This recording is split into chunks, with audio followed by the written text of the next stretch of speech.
మన Tollywood super star Mahesh Babu గారు హీరోగా ప్రస్తుతం దిగ్గజ దర్శకుడు ఎస్ఎస్ రాజమౌళి దర్శకత్వంలో తెరకెక్కుతున్న ప్రతిష్టాత్మక pan world globe trotting action adventure movie SSMB 29.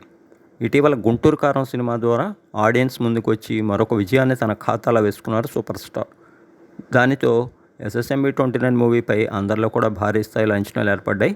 అలానే భారతీయ చిత్ర పరిశ్రమ నుంచి వస్తున్న తొలి పాన్ వరల్డ్ మూవీ కావటం, అలానే తొలిసారిగా సూపర్ స్టార్తో సూపర్ డైరెక్టర్ రాజమౌళి కొలాబరేట్ అవుతూ ఉండటంతో దీనిపై వరల్డ్ సినిమాలో కూడా ఎన్నో అంచనాలు ఉన్నాయి. ఇటీవల తాను తెరకెక్కించిన త్రిబుల్ సినిమాతో ఏకంగా అందులోని నాటు నాటు సాంగ్ ద్వారా ఆస్కార్ అవార్డు సొంతం చేసుకున్నారు జక్కన్న రాజమౌళి. ప్రస్తుతం ప్రీ ప్రొడక్షన్ వర్క్ వేగంగా జరుపుకుంటున్న ఈ సినిమా త్వరలో సెట్స్ మీదకి వెళ్ళనుందట.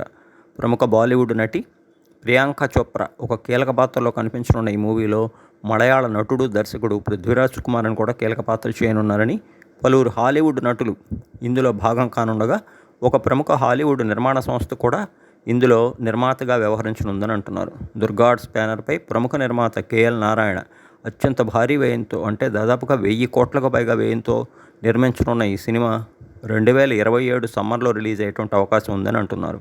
ఇక ఏప్రిల్లో ఉగాది సందర్భంగా ఈ మూవీ యొక్క అఫీషియల్ అనౌన్స్మెంట్ని ఒక చిన్న గ్లింప్స్ టీజర్ ద్వారా అందించేందుకు రాజమౌళి సిద్ధమవుతున్నట్లు కూడా న్యూస్ వస్తోంది.